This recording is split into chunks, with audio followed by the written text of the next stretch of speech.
Hello students, હું છું Savaliya sir અને મારી YouTube channel Savaliya sir chemistry ટ્રેનરમાં આપનું સ્વાગત છે. વિદ્યાર્થી મિત્રો, 12 સાયન્સ કેમિસ્ટ્રીનું ઘન અવસ્થા ચેપ્ટર જેના JEE નીટનો આ TTL 8 એટલે કે ટેબલ ટોપ લેક્ચર 8 છે. લાસ્ટ લેક્ચર એટલે કે ટેબલ ટોપ લેક્ચર 7માં આપણે ઘન એકમ કોષની સમિતિના કુલ પ્રકાર અને પેટા પ્રકાર વિશેની માહિતી એક કોષ્ટકમાં જોઈ હતી. તેમજ કેટલાક અગત્યના આયનીય ઘનની સ્ફટિક રચના વિશેનો અભ્યાસ કરેલો, જેમાં રોક સોલ્ટ, સીઝિયમ ક્લોરાઇડ એટલે કે BCC બંધારણ, તેમજ ઝિંક બ્લેન્ડ અને વૃત્ઝાઇટના બંધારણ એટલે કે ZNS અને ફ્લોરાઇડ અને એન્ટી ફ્લોરાઇડ બંધારણ વિશે આપણે અભ્યાસ કરેલો. આ લેક્ચરમાં આપણે સ્ફટિકમય ઘનમાં ક્ષતિ અને તેના પ્રકારનું વર્ગીકરણ, ધાતુ ઉણપ ક્ષતિ વિશે વિસ્તૃત માહિતી, વીજ વાહકતાના ગુણધર્મને આધારે પદાર્થોના પ્રકાર તેમજ ઘનમાં ચુંબકીય ગુણ અને ડાઇલેક્ટ્રિક ગુણ વિશે અભ્યાસ કરીશું. વિદ્યાર્થી મિત્રો, ઘન અવસ્થા ચેપ્ટરના JEE નીટ માટેના કોન્સેપ્ટના TTL પ્રકારના તમામ લેક્ચરો આજના આ TTL 8 સાથે પૂરા થશે. જો કોઈ વિશેષ માહિતી હશે તો આપણે એડિશનલ લેક્ચર આપીશું. તો શરૂ કરીએ. પ્રથમ ટાઇટલ છે સ્ફટિકમય ઘનમાં ક્ષતિ અને તેના પ્રકાર. લખ્યું છે, સામાન્ય રીતે ઘન પદાર્થની સ્ફટિક રચનામાં ઘટક કણોની સુનિશ્ચિત ત્રિપરિમાણીય ગોઠવણીમાં કોઈ સ્થાને અનિયમિતતા પણ હોય છે, જેને ક્ષતિ અથવા ખામી કહે છે. ફરીથી, આ સ્ફટિકમય ઘનમાં ક્ષતિ અથવા સ્ફટિકમય ઘનમાં ખામી એની વ્યાખ્યા છે. સામાન્ય રીતે ઘન પદાર્થની સ્ફટિક રચનામાં ઘટક કણોની સુનિશ્ચિત ત્રિપરિમાણીય ગોઠવણીમાં કોઈ સ્થાને અનિયમિતતા પણ હોય છે, જેને ક્ષતિ અથવા ખામી તરીકે ઓળખવામાં આવે છે. આવી ક્ષતિ એકાકી એકમ કોષમાં પણ હોઈ શકે, એટલે કે આપણે જે એકમ કોષની વ્યાખ્યા લીધેલી છે એવા એકાકી એકમ કોષમાં પણ આવી ક્ષતિ હોઈ શકે. તેમજ સંપૂર્ણ સ્ફટિકમાં તે યાદચ્છિક સ્થાન ધરાવે છે. યાદચ્છિક એટલે સુનિશ્ચિત નહીં. યાદચ્છિકનો મતલબ અસ્તવ્યસ્ત રીતે ગમે તે સ્થાને, એને યાદચ્છિક સ્થાન કહેવાય. એટલે ફરીથી આખું વિધાન જોઈ લઈએ કે આવી ક્ષતિ એકાકી એકમ કોષમાં પણ હોઈ શકે છે, અને આવા એકાકી એકમ કોષનું ત્રિપરિમાણીય રીતે પુનરાવર્તન કરીએ અને આખો સ્ફટિક બને તો એ આખા સ્ફટિકમાં યાદચ્છિક રીતે ગમે ત્યાં પણ એ સ્થાન ધરાવે છે. આપણે એક વર્ગીકરણ આપ્યું છે ક્ષતિના પ્રકારનું. વિદ્યાર્થી મિત્રો, ક્ષતિના પ્રકાર વિશે વિસ્તૃત માહિતી તમે NCERT બોર્ડ લેવલે ભણી ચૂક્યા છો. ડિટેલિંગ ત્યાં જે છે એ JEE નીટ માટે પણ પર્યાપ્ત છે. પરંતુ આપણે એક સાર્વત્રિક વર્ગીકરણથી પરિચિત હોવા જોઈએ, કારણ કે આ સાર્વત્રિક વર્ગીકરણ એ સરખામણી દર્શક હોય છે અને તેના લીધે આપણને અમુક પ્રકારના MCQ ને સોલ્વ કરવા માટે ખૂબ જ સરળતા ઊભી થાય છે. તો જોઈએ ક્ષતિના પ્રકાર. તો વિદ્યાર્થી મિત્રો, ક્ષતિના મુખ્ય બે પ્રકાર છે, બિંદુ ક્ષતિ અને રેખા ક્ષતિ. વાસ્તવમાં રેખા ક્ષતિ વિશેનો કોઈ અભ્યાસ નથી, પરંતુ જો બિંદુ ક્ષતિ એ એક જ રેખામાં આવેલી હોય તો એને રેખા ક્ષતિ તરીકે ઓળખી શકાય. અને વાસ્તવમાં ત્રિપરિમાણીય સ્ફટિક રચનામાં રેખા ક્ષતિ જેવું આપણને ભાગ્યે જ જોવા મળે છે અથવા ક્યારેય જોવા મળતું નથી. હંમેશા બિંદુ ક્ષતિ જ હોય છે અને એ યાદચ્છિક હોય છે, એટલે કે આખા સ્ફટિકમાં ત્રિપરિમાણીય રીતે અસ્તવ્યસ્ત રીતે હાજર હોય છે. બિંદુ ક્ષતિના બે પ્રકાર છે, ખાસ ધ્યાનમાં રાખજો, ઇલેક્ટ્રોનીય ક્ષતિ અને પરમાણ્વીય ક્ષતિ. આપણે NCERT બોર્ડ લેવલે જે ભણ્યા છીએ એ પરમાણ્વીય ક્ષતિ છે. ઇલેક્ટ્રોનીય ક્ષતિ તો અર્ધવાહકોમાં ડોપિંગ પ્રક્રિયા આપણે કરીએ અને આપણે N પ્રકારના અને P પ્રકારના જે અર્ધવાહકો બનાવીએ છીએ, તો એ ડોપિંગ પ્રક્રિયાને લીધે અર્ધવાહકોમાં જે પ્રકારની ક્ષતિ ઉદ્ભવે છે એ ક્ષતિ એ ઇલેક્ટ્રોનીય ક્ષતિ તરીકે ઓળખાય છે. પરમાણ્વીય ક્ષતિ. પરમાણ્વીય ક્ષતિના 3 પ્રકાર છે, જે આપણે એનસીઆરટી બોર્ડ લેવલે સમજેલા છીએ એ જ 3 પ્રકાર. એમાં પહેલું છે તત્વયોગમિતીય ક્ષતિ, બીજું છે બિન તત્વયોગમિતીય ક્ષતિ અને ત્રીજું છે અશુદ્ધિ ક્ષતિ. વિદ્યાર્થી મિત્રો, તત્વયોગમિતીય ક્ષતિ તો આપણે એની મૂળભૂત લાક્ષણિકતા જે છે એને અહીં આપણે હાઇલાઇટ કરેલી છે કે સ્ફટિકમાં ક્ષતિ ઉદ્ભવવા છતાં સ્ફટિકના ઘટક કણોનું તત્વયોગમિતીય પ્રમાણ બદલાતું નથી, એટલે કે તત્વયોગમિતીય પ્રમાણ જળવાઈ રહે છે. બિન તત્વયોગમિતીય ક્ષતિ તો એમાં આપણે એની મુખ્ય લાક્ષણિકતા લખી છે કે ક્ષતિને લીધે સ્ફટિકના ઘટક કણોની તત્વયોગમિતિ જળવાતી નથી. અર્થ કે સ્ફટિકમાં ઘટક તત્વો અથવા ઘટક કણોની તત્વયોગમિતિ બદલાઈ જાય છે. અશુદ્ધિ ક્ષતિ આપણે છેલ્લે જોઈએ છીએ, પરંતુ સૌથી પહેલા આપણે તત્વયોગમિતીય ક્ષતિમાં આગળ વધીએ છીએ, ત્યારબાદ બિન તત્વયોગમિતીય ક્ષતિમાં આગળ વધીશું. તો વિદ્યાર્થી મિત્રો, તત્વયોગમિતીય ક્ષતિ જે છે એના મૂળભૂત રીતે 2 પ્રકાર હોય છે. એટલે મૂળભૂત ક્ષતિ તરીકે આપણે ઓળખાવીએ તો મૂળભૂત ક્ષતિમાં 2 પ્રકાર છે. એક છે અવકાશીય ક્ષતિ, અથવા આપણે એને રિક્ત ક્ષતિ અથવા ખાલી સ્થાનની ક્ષતિ પણ કહી શકીએ છીએ.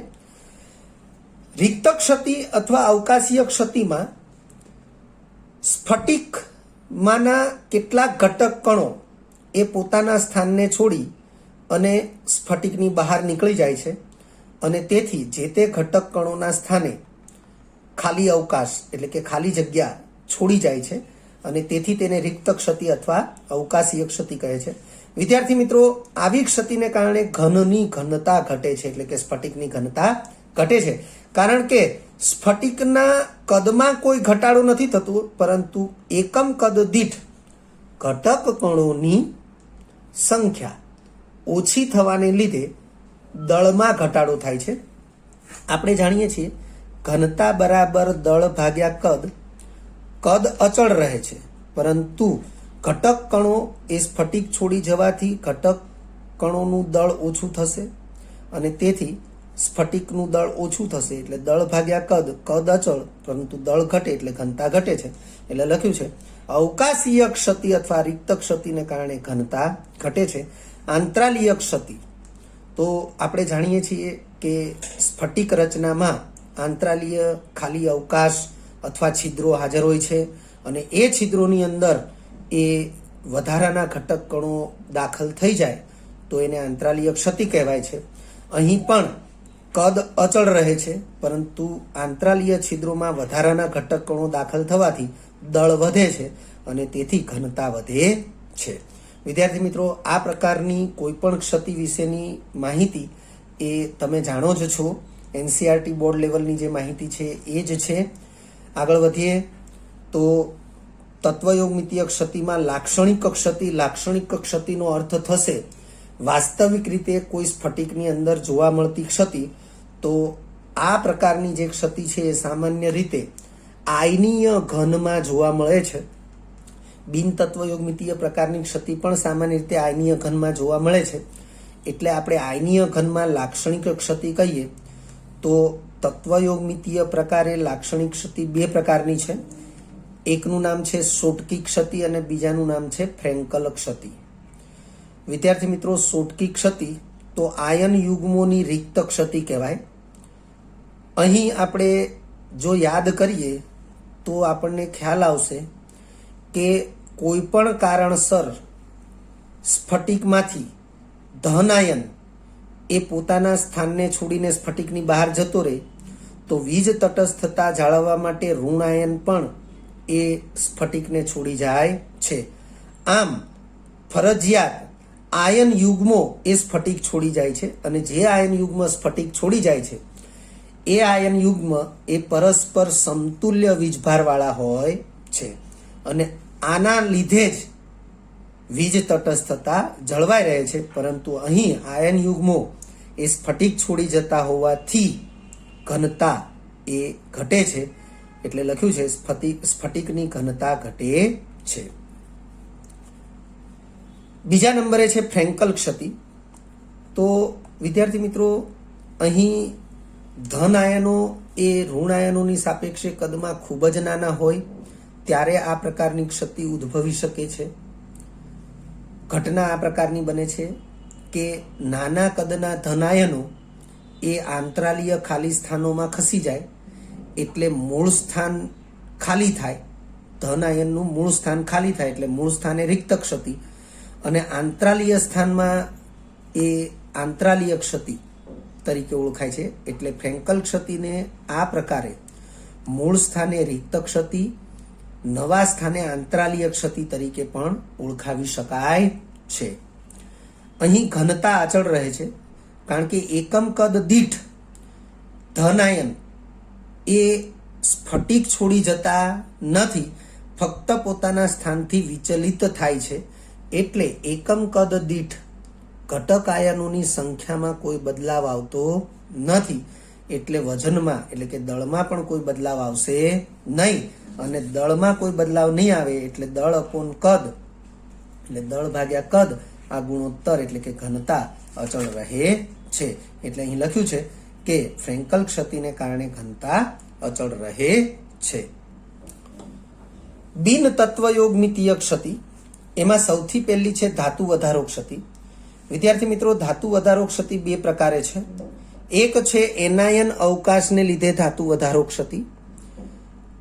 એનાયન કહેતા ઋણાયન, ઋણાયન ના સ્થાને ખાલી અવકાશ ઉદ્ભવે છે, પરંતુ તે ખાલી અવકાશને સ્થાને ઋણભારીય ઇલેક્ટ્રોન હાજર થાય છે, જેને આપણે ફર્બેન સેન્ટર એટલે કે એફ કેન્દ્ર કહીએ છીએ.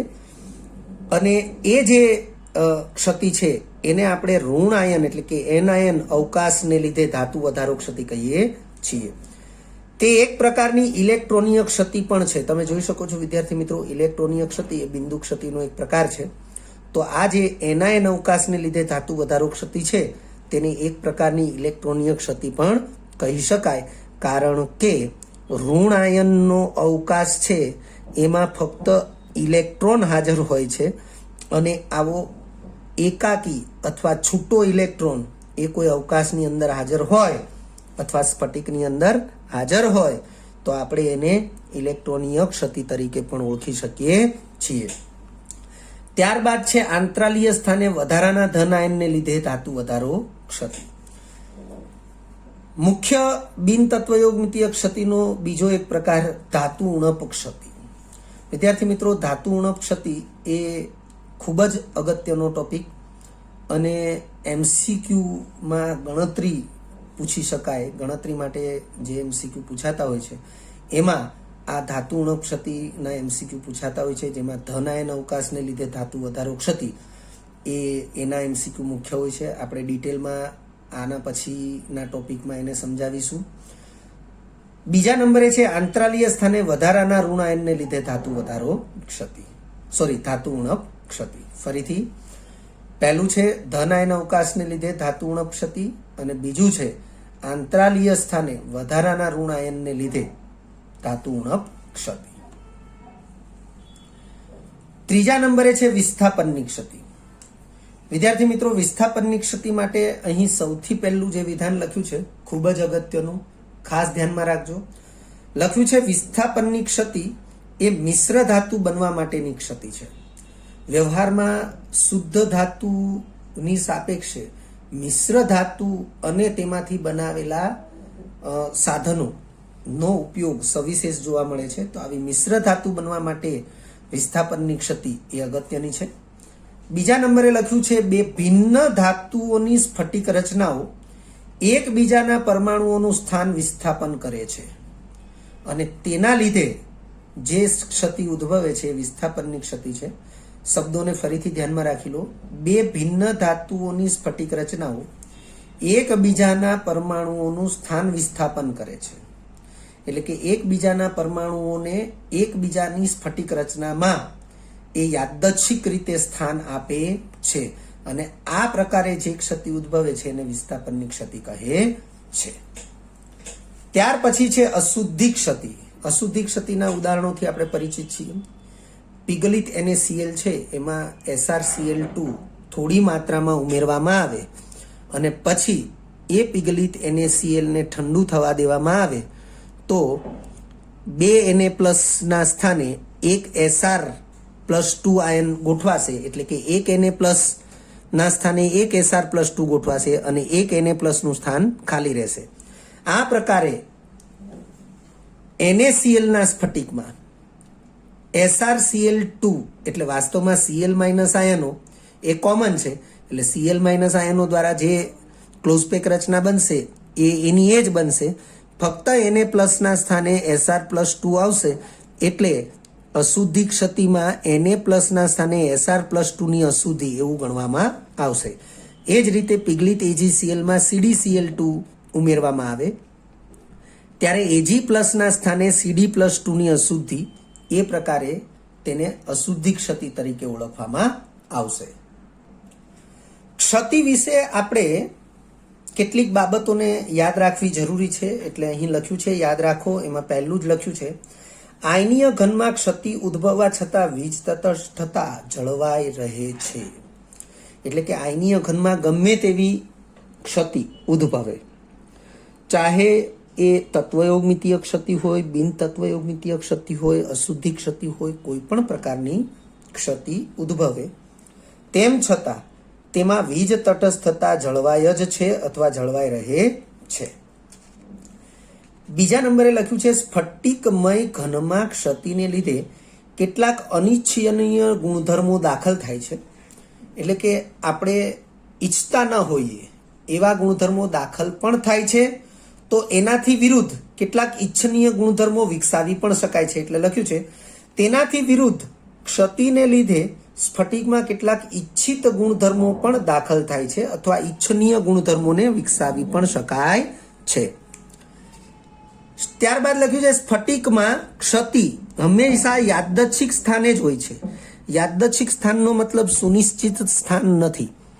યાદચ્છિક સ્થાનનો મતલબ છે અસ્તવ્યસ્ત સ્થાન, કે જે સુનિશ્ચિત નથી હોતું. એ પ્રકારના અસ્તવ્યસ્ત સ્થાને જ સ્ફટિકમાં હંમેશા ક્ષતિ હાજર હોય છે. તાપમાન વધતા ક્ષતિમાં વધારો થાય છે. વિદ્યાર્થી મિત્રો, ઉષ્માગતિશાસ્ત્ર જેનો આપણે અભ્યાસ કરી ચૂક્યા છીએ ધોરણ 11માં, તો ઉષ્માગતિશાસ્ત્રની અંદર એન્ટ્રોપી નામનું એક વિધેય છે, ઉષ્માગતિકીય વિધેય. આ એન્ટ્રોપી એટલે અવ્યવસ્થા નું માપ. હવે સ્ફટિકમાં અવ્યવસ્થા એટલે ખામી. અર્થ કે સ્ફટિકમાં રહેલી ખામી એને આપણે ઉષ્માગતિશાસ્ત્રની ભાષામાં એન્ટ્રોપી કહી શકીએ. તો ઉષ્માગતિશાસ્ત્ર એવું કહે છે કે તાપમાન વધતા એન્ટ્રોપી વધે છે. તો આપણે અહીં એ જ વિધાનને સમાનાર્થિક તરીકે વિચારીએ તો તાપમાન વધતા સ્ફટિકમાં ક્ષતિ વધે છે. વિદ્યાર્થી મિત્રો, ઉષ્માગતિશાસ્ત્રના ત્રીજા નિયમ પ્રમાણે એવું કહેવામાં આવે છે કે નિરપેક્ષ શૂન્ય તાપમાને શુદ્ધ સ્ફટિકમય પદાર્થ એટલે કે શુદ્ધ સ્ફટિકમય ઘન પદાર્થની એન્ટ્રોપીનું મૂલ્ય શૂન્ય હોય છે. પરંતુ આપણને એવો ખ્યાલ છે કે વાસ્તવમાં નિરપેક્ષ શૂન્ય તાપમાન મેળવવું શક્ય નથી અને તેથી આપણે એવું કહી શકીએ કે નિરપેક્ષ શૂન્ય તાપમાને પણ સ્ફટિકમાં ક્ષતિ હોવાની શક્યતા રહેલી છે. તો આગળ વધીએ. તાપમાન વધતા ક્ષતિમાં વધારો થાય છે, એટલે કે તાપમાન વધતા સ્ફટિકમાં ક્ષતિ વધે છે. ડોપિંગ પ્રક્રિયા. વિદ્યાર્થી મિત્રો, ડોપિંગ પ્રક્રિયાથી આપણે પરિચિત છીએ. અર્ધવાહકો એટલે કે આંતરિક અર્ધવાહકો કે જેની અંદર કુદરતી રીતે જ પોતાની અંદર આંતરિક અર્ધવાહકતાનો વિદ્યુત વાહકતાનો ગુણ સમાયેલો છે, તો એવા જે વાહકો છે એને આંતરિક અર્ધવાહકો કહે છે. પરંતુ તેની જે આ વાહકતાનો ગુણધર્મ છે એ પ્રાયોગિક રીતે વ્યવહારુ હોતો નથી, એટલે કે વ્યવહારમાં ઉપયોગમાં લઈ શકાય એટલો મોટો હોતો નથી અને તેથી તેની વાહકતા વધારવા માટે એનું ડોપિંગ કરવામાં આવે છે. તો એ ડોપિંગ પ્રક્રિયા પછી બીજું છે મિશ્ર ધાતુની બનાવટ. આ પ્રકારની જે પણ ઘટનાઓ છે અથવા જે પણ પ્રક્રિયાઓ છે એ પ્રક્રિયા સાથે સંકળાયેલી ક્ષતિ, એટલે કે એ પ્રક્રિયાને લીધે સ્ફટિકમાં ઉદ્ભવતી ક્ષતિ દ્વારા વાહકતામાં વધારો, જેમ કે ડોપિંગ પ્રક્રિયા કરીએ તો વાહકતામાં વધારો થાય, મિશ્ર ધાતુ બનાવીએ તો ક્ષારણ પ્રતિકારકતા વધે, ઘસારા પ્રતિકારકતા વધે, કઠિનતા વધે.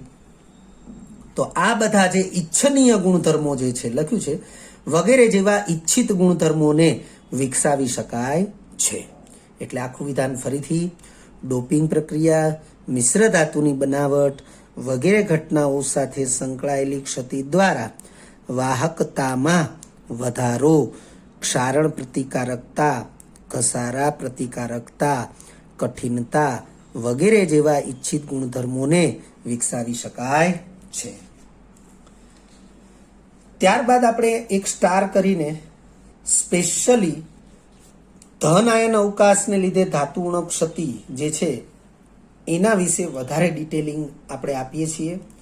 કારણ કે આપણે લેક્ચરની શરૂઆતમાં કીધું એ પ્રમાણે કે ક્ષતિના જેટલા પ્રકાર છે આમ તો MCQ માટે ખૂબ જ અગત્યના છે, પરંતુ ધાતુ ઉણપ ક્ષતિ પૈકી ધન આયન અવકાશને લીધે જે ધાતુ ઉણપ ક્ષતિ છે એ ગણતરીને લગતા MCQ માટે ખૂબ અગત્યની છે. અહીં સૌથી પહેલું આપણે એના ઉદાહરણ લઈએ, જેમ કે FeO, FeS, NiO અને TiO જેવા સ્ફટિકમાં ધન આયન અવકાશને લીધે ધાતુ ઉણપ ક્ષતિ જોવા મળે છે. ઉદાહરણો યાદ રાખવા જરૂરી છે. ત્યારબાદ લખ્યું છે આવા સ્ફટિકમાં ધાતુ ઉણપ ક્ષતિને લીધે જેટલા +2 વીજભારિત આયનો ઓછા થાય, જેમ કે તમે જોઈ શકો છો દરેકમાં ધાતુ આયન છે એ ધાતુ આયન +2 વીજભારિત જ હોય. FeOમાં ઓક્સિજનનો વીજભાર -2 હોય તો Feનો +2, સલ્ફરનો -2 વીજભાર થાય એટલે Feનો +2 થશે. એવી રીતે બંને જગ્યાએ ઓક્સિજનનો વીજભાર -2 થાય એટલે Ni અને Ti એટલે કે નિકલ અને ટિટેનિયમના ઓક્સિડેશનાંક પણ +2 જ થશે.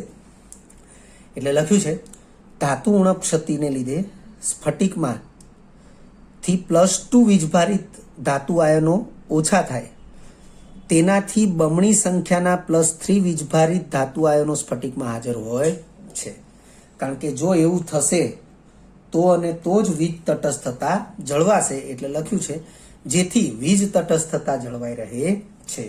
વિધાન ફરીથી ધ્યાનમાં લઈશું કે આવા સ્ફટિક કે જેમાં ધન આયન અવકાશને લીધે ધાતુ ઉણપ ક્ષતિ જોવા મળે છે, એવા સ્ફટિકમાં ધાતુ ઉણપ ક્ષતિને લીધે જેટલા +2 વીજભારિત આયનો ઓછા થાય.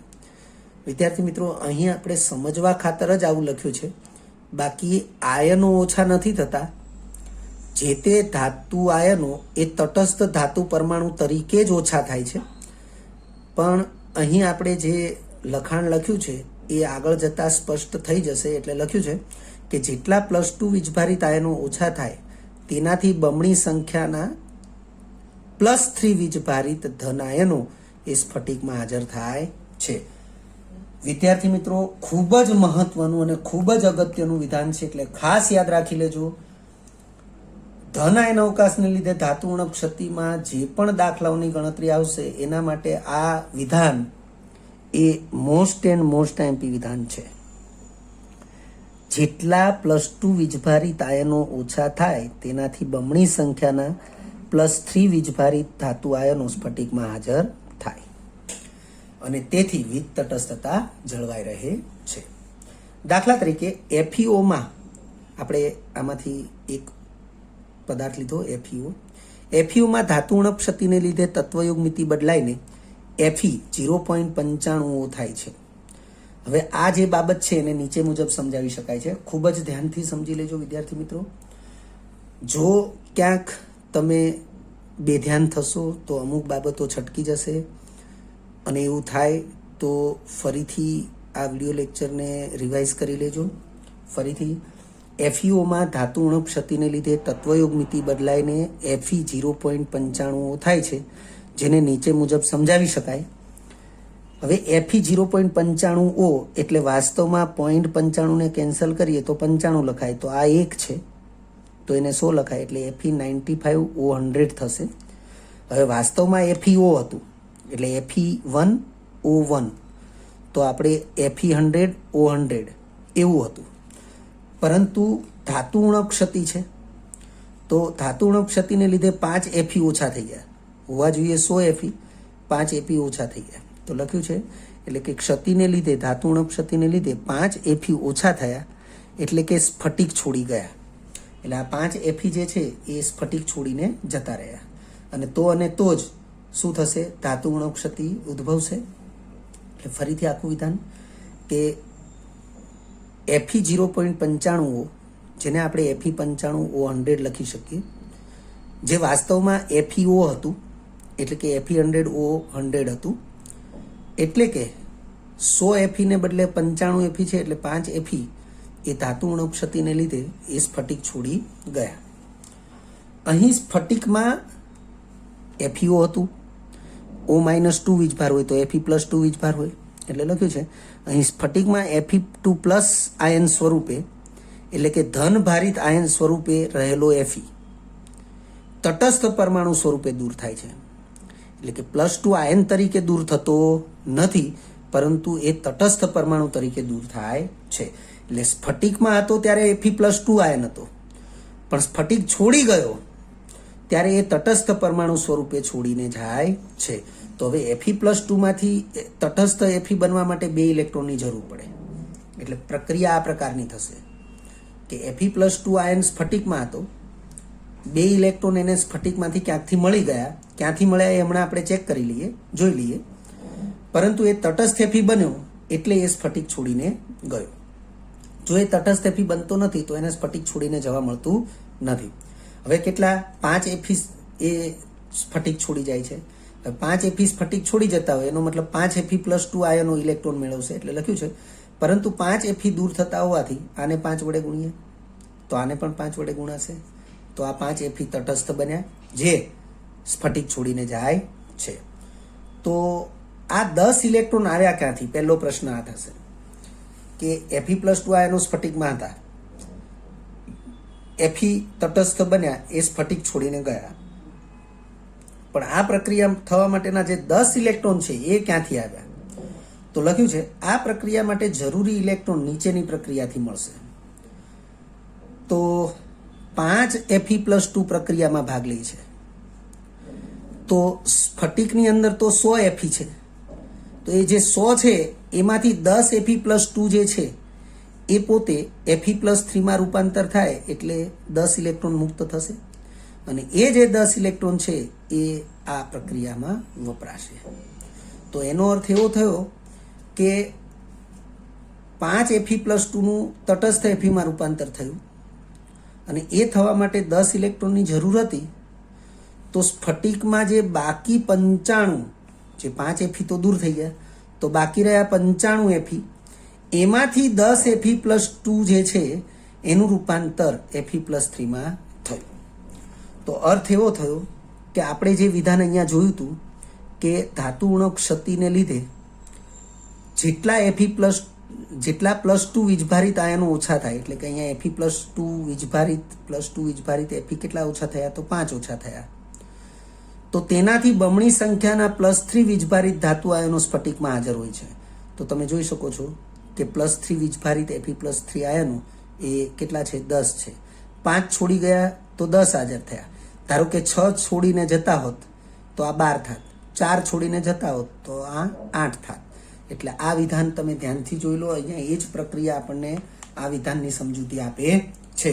ફરીથી કે આવા સ્ફટિકમાં ધાતુ ઉણપ ક્ષતિને લીધે જેટલા +2 વીજભારિત આયનો ઓછા થાય તેનાથી બમણી સંખ્યાના +3 વીજભારિત આયનો સ્ફટિકમાં હાજર થાય છે. ફરીથી તેનાથી બમણી સંખ્યાના +3 વીજભારિત ધાતુ આયનો સ્ફટિકમાં હાજર હોય છે. તો તમે એ બાબતને આ 2 પ્રક્રિયા દ્વારા જોઈ શકો છો. તો લખ્યું છે એટલે કે સ્ફટિકમાં બાકીના Fe+2 આયનો પૈકી, કારણ કે 100 હતા, 5 Fe+2 આયનો છે એનું Feમાં રૂપાંતર થઈ ગયું, તો બાકીના એટલે કે 95 જે Fe+2 આયનો હતા, તો એ બાકીના Fe+2 આયનો પૈકી 10 Fe+2 આયનનું Fe+3 આયનમાં રૂપાંતર થયું. આ સ્થિતિમાં સ્ફટિકમાં બાકી કુલ 95 એફી, કારણ કે 100 હતા, 5 છોડીને ગયા તો 95 એફી બાકી રહ્યા. તો એ બાકી કુલ 95 એફી પૈકી 10 એફી પ્લસ 3 આયનો છે, કારણ કે એનું રૂપાંતર એફી પ્લસ 2નું 10 એફી પ્લસ 2નું રૂપાંતર એફી પ્લસ 3માં થઈ ગયું છે. એટલે ટોટલ 95 એફી જે બાકી હતા એમાંથી હવે 10 એફી પ્લસ 3 છે અને 85 એફી પ્લસ 2 આયનો છે. આ વિધાનને પણ ખાસ સમજી લેજો કે 100 એફીમાંથી 5 એફી એ સ્ફટિક છોડી જાય છે, તો 95 જે એફી કુલ બાકી રહ્યા છે એમાંથી 10 એફી પ્લસ 3 આયનો છે અને 95માંથી 10 બાદ કરો એટલે 85 એફી પ્લસ 2 આયનો છે. આથી Fe95O100 નો પરિણામી વીજભાર તો ચેક કરી લઈએ. ઓક્સિજનનો વીજભાર તો -2 જ હોય, પણ ઓક્સિજન એવા 100 છે.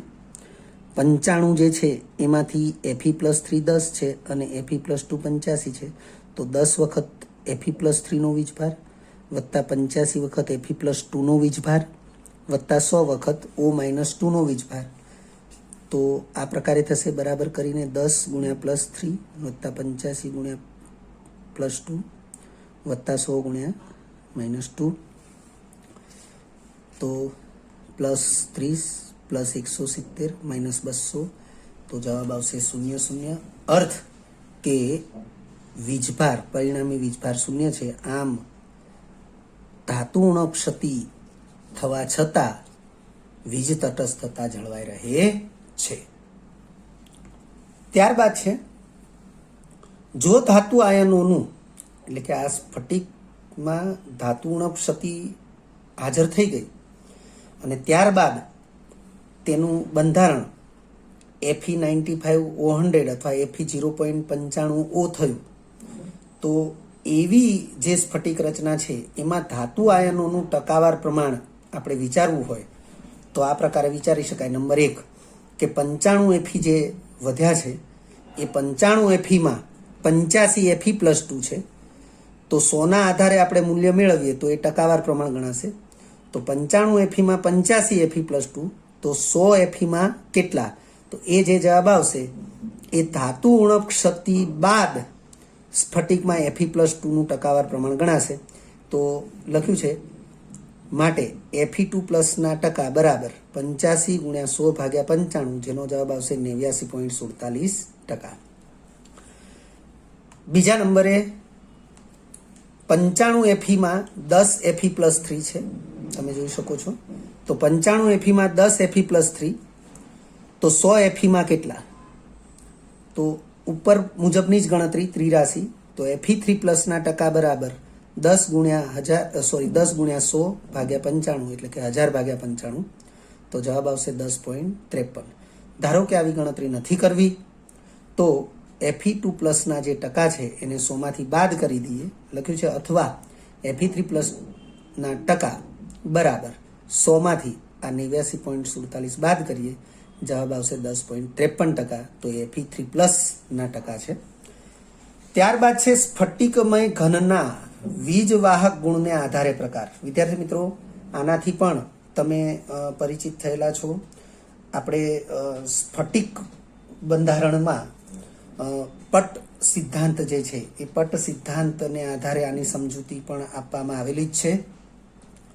તો અહીં લખ્યું છે 3 પ્રકાર: વિદ્યુત વાહક, વિદ્યુત અવાહક અને અર્ધવાહક.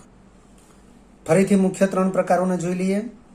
સ્ફટિકમય ઘનના વીજ વાહક ગુણને આધારે પ્રકાર, તો વિદ્યુત વાહક, વિદ્યુત અવાહક અને અર્ધવાહક.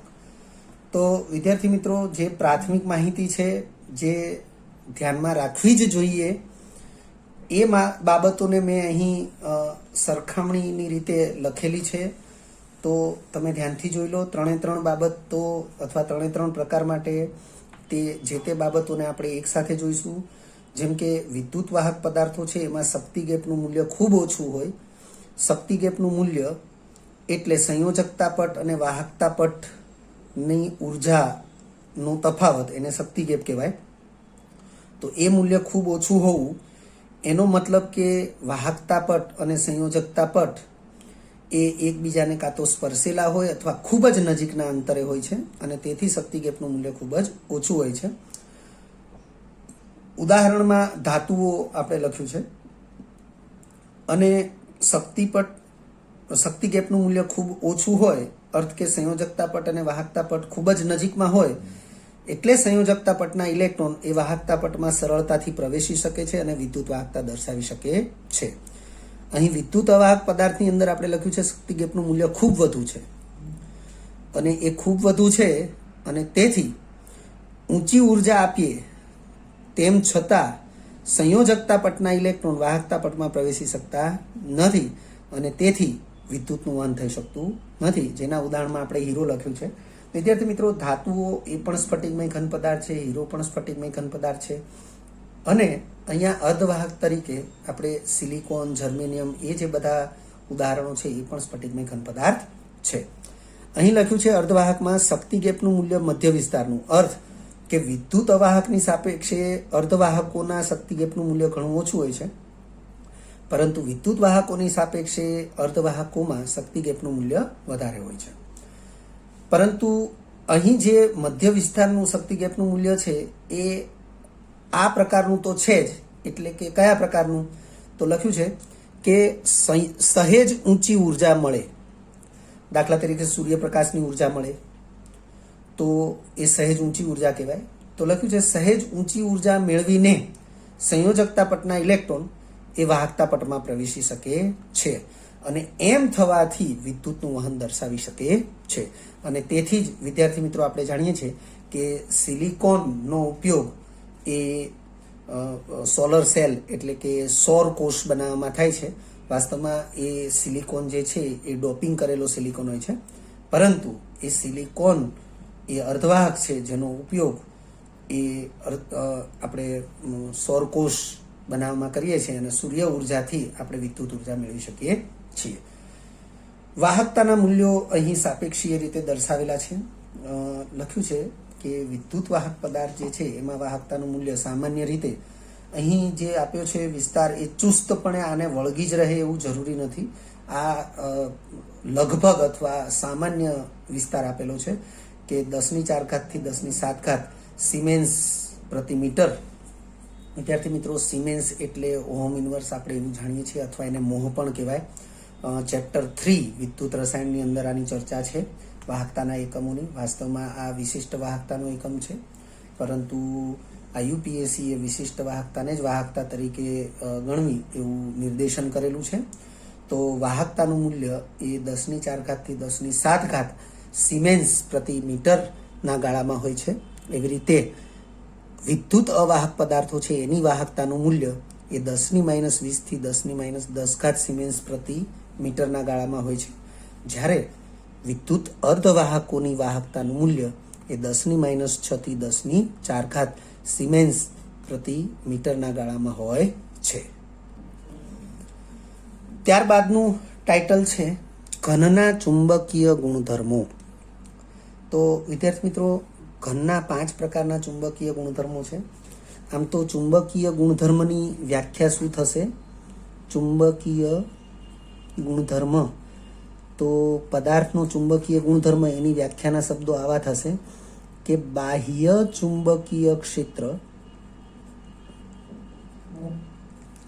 માં પદાર્થની વર્તણૂક ને તે પદાર્થનો ચુંબકીય ગુણ કહે છે. ફરીથી આ શબ્દોને ખાસ ધ્યાનમાં રાખજો. ચુંબકીય ગુણધર્મની વ્યાખ્યા છે કે બાહ્ય ચુંબકીય ક્ષેત્રમાં પદાર્થની વર્તણૂકને તે પદાર્થનો ચુંબકીય ગુણ કહે છે. વિદ્યાર્થી મિત્રો, વાસ્તવમાં બાહ્ય ચુંબકીય ક્ષેત્રમાં પદાર્થ 2 જ પ્રકારની વર્તણૂક દર્શાવે છે. એક પ્રતિકાર કરવો અને બીજું અનુકરણ કરવું. જો બાહ્ય ચુંબકીય ક્ષેત્રનો પ્રતિકાર કરે તો એને પ્રતિચુંબકીય ગુણધર્મ કહેવાય, અને બાહ્ય ચુંબકીય ક્ષેત્રનું અનુકરણ કરે એટલે કે બાહ્ય ચુંબકીય ક્ષેત્રને અનુસરે, અનુકરણ અથવા અનુસરવું, તો આપણે એને અનુચુંબકીય ગુણ કહીએ છીએ. અને આપણે 5 પ્રકારના ચુંબકીય ગુણધર્મથી પરિચિત થઈએ છીએ એનસીઆરટી લેવલે.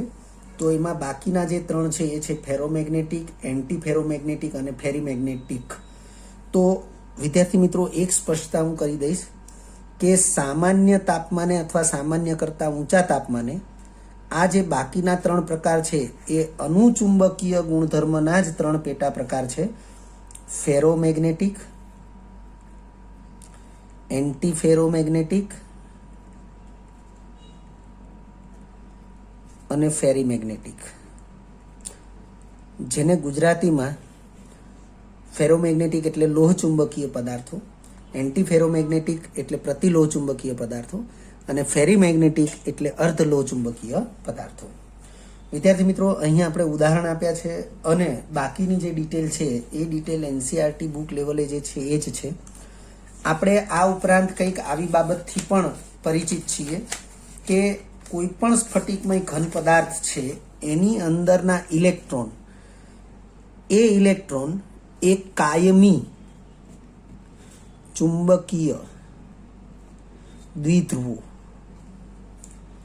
વિદ્યાર્થી મિત્રો, આ પદાર્થો કાયમીય ચુંબકીય દ્વિધ્રુવો કે જેને આપણે ડોમેઇન તરીકે પણ ઓળખીએ છીએ. વિદ્યાર્થી મિત્રો, આપણે એવું વિચારી લઈએ કે ભાઈ બાહ્ય ચુંબકીય ક્ષેત્રની ગેરહાજરીમાં આવા જે કાયમી ચુંબકીય દ્વિધ્રુવો છે, ડોમેન છે, એ અસ્તવ્યસ્ત ગોઠવાયેલા હોય છે.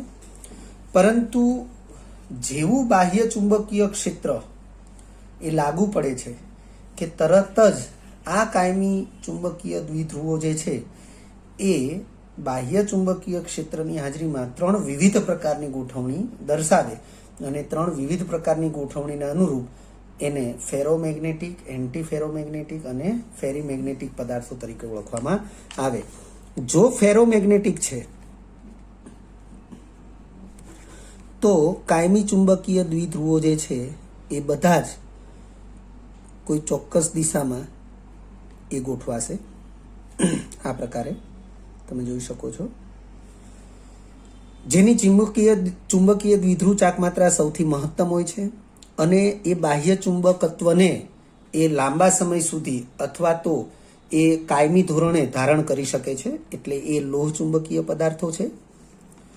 પછી એન્ટી ફેરો મેગ્નેટિક.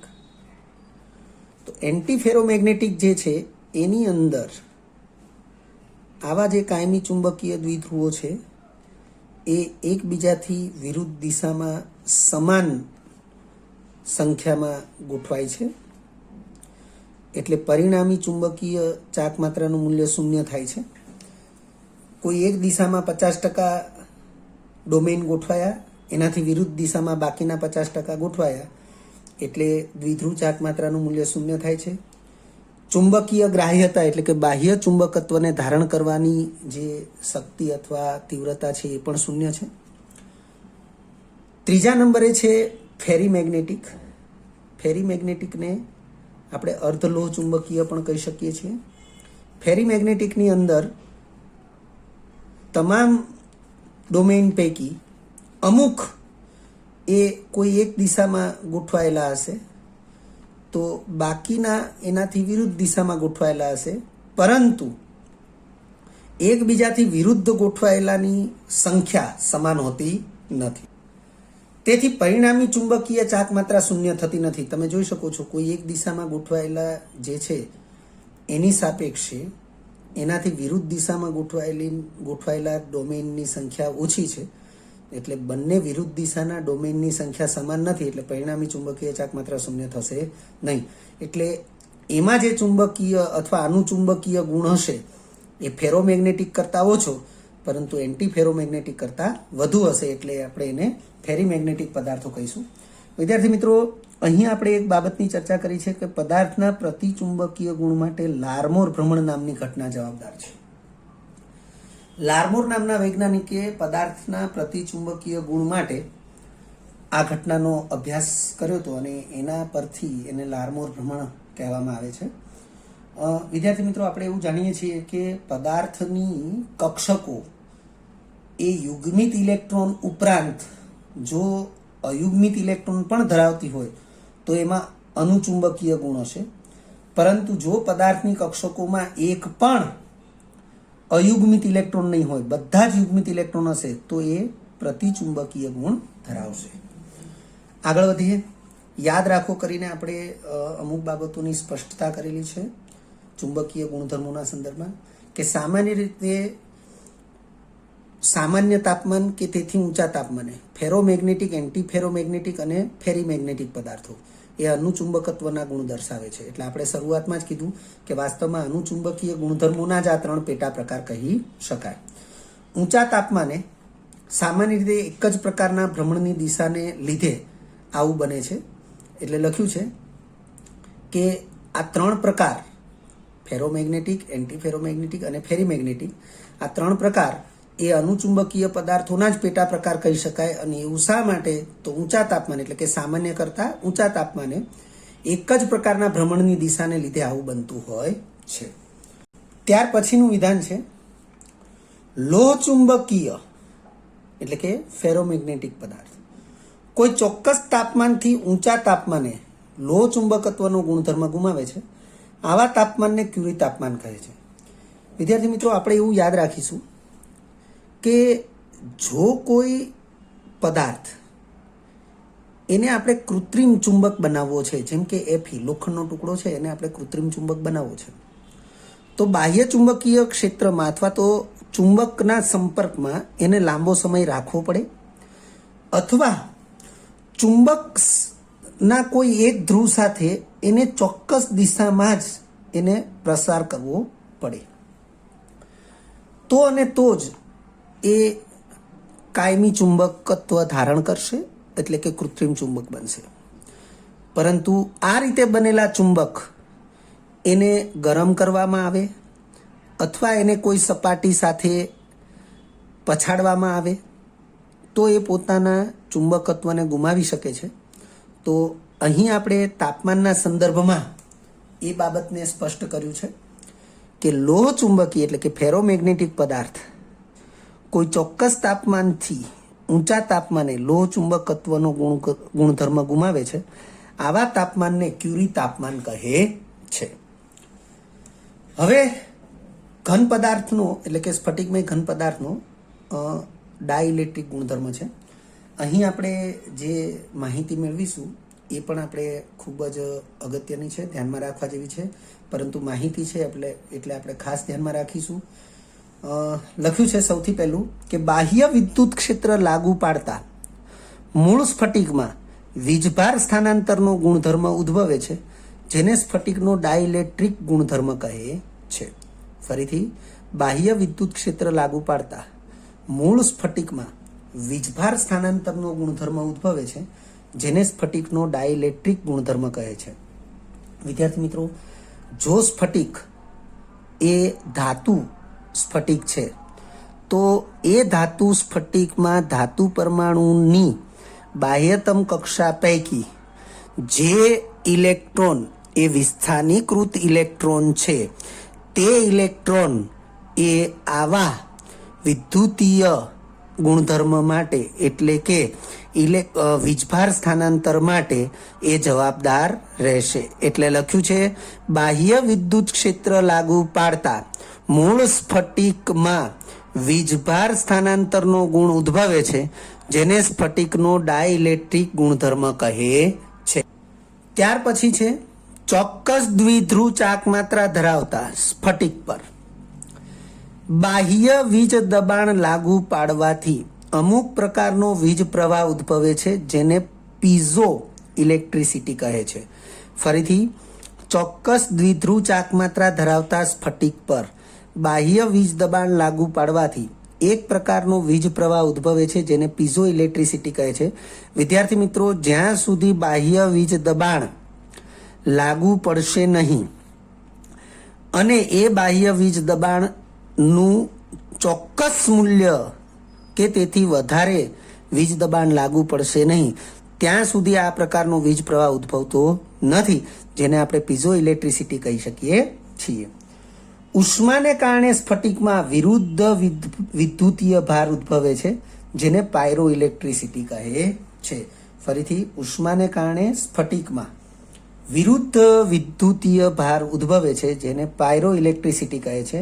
અને ત્યારબાદ છેલ્લું વિધાન છે, જો ઘન પદાર્થમાં દ્વિધ્રુવો આપમેળે કોઈ ચોક્કસ દિશામાં ગોઠવાય, એટલે કે બાહ્ય ચુંબકીય ક્ષેત્રની અસર વગર જો આપમેળે કોઈ ચોક્કસ દિશામાં ગોઠવાય તો ઉદ્ભવતા વીજભારને ફેરો ઇલેક્ટ્રિસિટી કહે છે.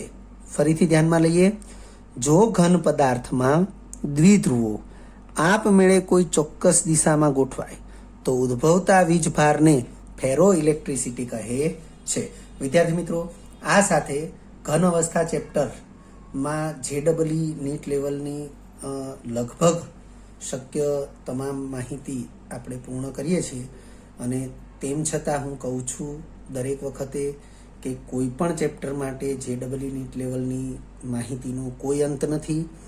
જો કોઈ એડિશનલ માહિતી હશે તો આપણે ભવિષ્યમાં તેના એડિશનલ લેક્ચર આપીશું. વિદ્યાર્થી મિત્રો, જો તમને આ વિડીયો લેક્ચર ગમ્યો હોય તો લાઇક આપજો, શેર કરજો અને સબસ્ક્રાઇબ પણ કરજો. અગાઉના લેક્ચરનું રિવિઝન અને પાઠ્યપુસ્તકનું વાંચન કરતા રહેજો. આ લેક્ચર અંગે કોઈ પણ ડિફિકલ્ટી હોય તો મને વોટ્સઅપ કરી શકાય. આભાર. ફરી મળીશું નવા વિડીયો લેક્ચરમાં.